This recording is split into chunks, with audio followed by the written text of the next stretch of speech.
أعوذ بالله من الشيطان الرجيم بسم الله الرحمن الرحيم الحمد لله رب العالمين والصلاة والسلام على أشرف الأنبياء والمرسلين أبي القاسم محمد اللهم صل على محمد وعلى محمد وعلى بيت الطيبين الطاهرين المعصومين المظلومين ولعنة الله على قوم الظالمين. قال الله تبارك وتعالى في القرآن المجيد إن الله وملائكته يصلون على النبي يا أيها الذين آمنوا صلوا عليه وسلم تسليما. إن الذين يؤذون الله ورسوله لعنهم الله في الدنيا والآخرة وأعد لهم عذابا مهينا. یہ دو آیتیں سورہ احزاب کی ہیں. 56 اور 57 نمبر کی آیتیں. یہ دونوں آیتیں میں پہلی آیت ان اللہ و ملائکتہ، آپ ہمیشہ درود پہلے پڑھتے ہیں اور اس کے بعد درود پڑھتے ہیں. اس میں یہی ہے کہ ان اللہ یعنی اللہ اور ملائکہ نبی پر درود بھیجتے ہیں. اور اے مومنو، ہاں یا ایھا الذین آمنوا، اے لوگوں جو ایمان لائے، تم بھی جو ہے تو ان پر درود بھیجو. تو اس بارے میں جو ہے تو لوگوں نے جب حضور سے پوچھا تو درود کیسے بھیجے، تو آپ نے یہی کہا کہ اس میں آل کو ضرور شریک کریں. تو اس میں الگ تھوڑا سا ہے اللہم صلی علی محمد و آل محمد، اہل تشریف پڑھتے ہیں، اور اللہم صلی علی محمد و علی آل محمد اہل سنت پڑھتے ہیں، مگر درود میں آل وہ بھی شامل کرتے ہیں اور ہم بھی شامل کرتے ہیں. اب یہ دونوں آیتیں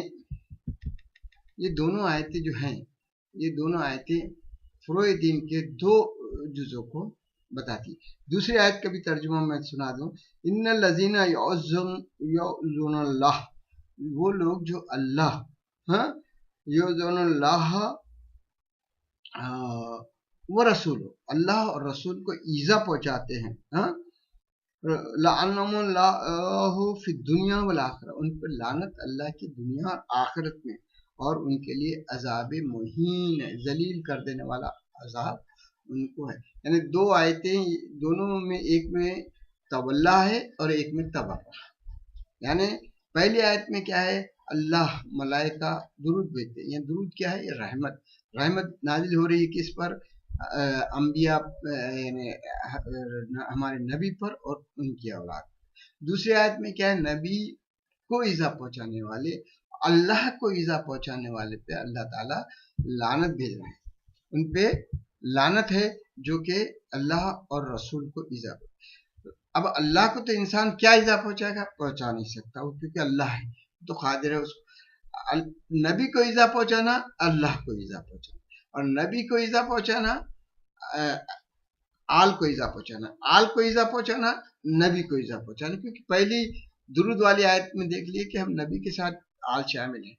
تو جب اب یہاں پر کیا ہوگا کہ تولا اور تبرہ، فروع دین جو فقہ جعفریہ میں فروع دین پڑھائے جاتے ہیں، وہ کہاں سے شروع ہوتے ہیں؟ اول نماز، دوسرے روزہ، تیسرے حج، چوتھے زکوٰۃ، پانچویں قوم، چھٹے جہاد، ساتویں امر بالمعروف، آٹھویں نہی عن المنکر، اور نویں تولا، 10ویں تبرہ. ان میں سے جو پہلے سلسلے وار 8 تک آتے ہیں، اس میں صرف اظہار بندگی ہے، اس میں اللہ شامل نہیں، کیونکہ ہم ہر چیز جو ہے اللہ کے لیے اس کے سبمیشن میں کرتے ہیں.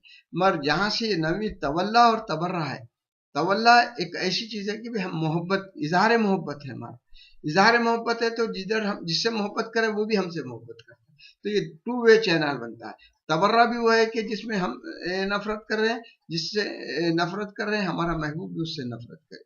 یہاں پر کیا ہوگا، یہ دونوں آیتیں ان چیزوں کو بتا رہی. پہلی آیت میں جو درود ہے وہ تولا کا ہے کہ اللہ تعالیٰ درود بھیج رہا ہے، اللہ یعنی رحمت بھیج رہا ہے. اب ہم بھی دعائے رحمت کرتے کہ اللہ تعالیٰ ہم بھی اس رحمت کے اس میں شامل ہو جائے. اور جب لعنت بھیج رہا ہے تو اس میں بھی ضرور ہم کو شامل ہونا چاہیے کہ اللہ لعنت بھیج رہا ہے کس کو پر، وہ جو نبی کو ایذا پہنچاتے ہیں. نبی کو ایذا پہنچانا، ان کے نفس کو ایذا پہنچانا، ان کے اولاد کو ایذا پہنچانا، یہ سب جو ہے تو اسی میں آتا ہے کہ یہ تو ہماری یہ عبادت ایسی انمول عبادت ہے، ایسی خاص عبادت ہے جس میں خود اللہ شریک ہے۔ نماز میں اللہ شریک نہیں، حج میں اللہ شریک نہیں، ہاں آپ کے روزے میں اللہ شریک نہیں، زکوٰۃ میں اللہ شریک نہیں، خمس میں اللہ شریک نہیں۔ یہ سب بندگی کی چیزیں ہیں، ہم کرتے ہیں اللہ اس کو پسند کرنے کے، اللہ وہ چیزیں ہماری بندگی کو پسند کر کے، یہ ساری عبادتیں بندگی کا اظہار بندگی ہیں۔ اب اس کے بعد امر بالمعروف بھی اظہار بندگی ہے، نہی عن المنکر بھی ہے، جہاد بھی اظہار بندگی ہے۔ صرف تولا اور تبرع سے اظہار محبت، اظہار قربت، اظہار یعنی ہم جو ہے تو لقاء الہی کی طرف جو بڑھتے ہیں تو صرف تولا اور تبرع۔ جن کے پاس تولا اور تبرع نہیں ہے وہ اس چیزوں سے محروم ہو جائے یہاں پر۔ اور جب تک کہ لقاء الہی قرب الہی نہ ہو تو یہ اوپر کی جو بندگی کی پوری 8 عبادتیں ہیں وہ بھی بیکار ہو جائیں گی، کیونکہ انسان کا ہر عبادت جو تو قرب الہی اور قرب الہی کا اظہار تولا اور تبرع سے ہوتا ہے۔ اب بعض وقت کیا ہوتا ہے، بعض لوگ جو ہے تولا کی حد تک چلے آتے ہیں، ہاں منافق آتا ہے آپ کے ساتھ نماز پڑھتا ہے، آپ کے ساتھ روزہ رکھتا ہے، آپ کے ساتھ خمس دیتا ہے، آپ کے ساتھ زکوٰۃ دیتا ہے، آپ کے ساتھ جو ہے تو امر بالمعروف کریں گے، امر نہی عن المنکر کریں گے، تولا بھی کر دے گا، مگر جب تبرع کا سوال آ جائے گا، اظہار دشمنی، وہ دشمن خدا سے، دشمن اہل بیت سے دشمنی کا اظہار کرے، وہاں پر وہ منافق کھل کے سامنے آ جائے گا۔ تو یہ ایک مومن اور منافق کو پہچاننے کی تبرع جو تو فائنل اسٹیج پہ آ کر تبرع الگ کر دیتا ہے، منافق کون ہے اور مومن کون ہے۔ یہ ہماری ایک مخصوص عبادتیں ہیں، اس کو جو ہے ہم کو سمجھنا چاہیے، اور اس کے سمجھنے میں ہم جو ہے تو سمجھ کے اس کو ادا کریں، اس کو کسی فتنے فساد کے لیے استعمال نہیں کرنا ہے۔ تبرع کرنا ہے چلو کسی کا دل دکھانے کے لیے نہیں، اظہار معنوی اظہار ہونا۔ وہ دشمنان خدا، وہ دشمنان دین، وہ دشمنان نبی، وہ دشمنان اہل بیت، ان کا اور ان کے تبرع ایک معنوی تبرع ہونا چاہیے۔ وہ کردار سے بھی آپ کو نفرت ہونا چاہیے، وہ کردار اپنے میں نہ آئے، اور اس لیے اس کردار سے بھی دوری ہو اور اس شخصیت سے بھی دور ہو جو اس کردار کا حامل ہو۔ ہاں آپ اس شخص کو بائنے میں ایک شخص کو کرم، اور اس یزیدی کردار رکھنے والے کئی یزید جب آپ کے اطراف میں ہوں ان سے محبت نہیں کر سکتے۔ اس یزید پہ بھی لعنت بھیجنا ہے، اور اس یزید کے کردار رہنے والا آج بھی سامنے ہو یا پیچھے بھی سامنے گزرا ہو اور آگے بھی دکھ رہا ہے آپ کے آزو بازو ہے، تو اس یزیدی کردار کے حامل سے بھی آپ کو نفرت کرنا چاہیے۔ یہ مخصوص عبادت صرف اسلام کے اس مذہب حق اور مذہب اہل بیت میں ہی موجود ہے۔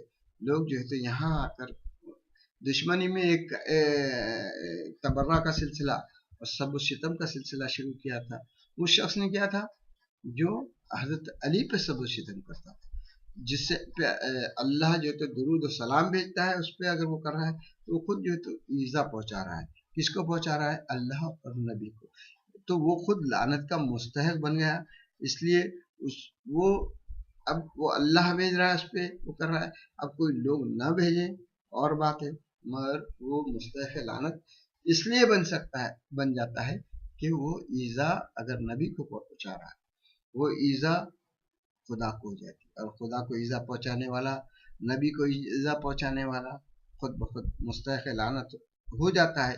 آپ لعنت بھیجیں یا آپ اس کو رضی اللہ کہیں، کچھ کہہ لیں، کچھ کہنے سے اللہ کی سنت میں تبدیلی نہیں ہوئی۔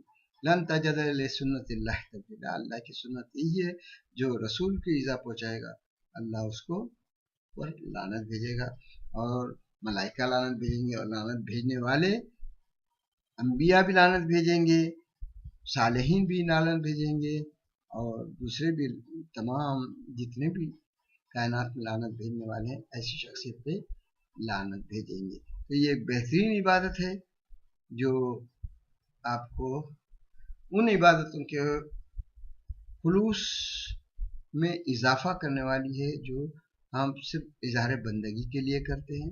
انشاءاللہ اور عزیز اس بات کو سمجھیں اور سمجھ کے یہ دونوں آیتیں جو سورہ احزاب جو 33واں سورہ ہے اس کی ایک 56ویں آیت ہے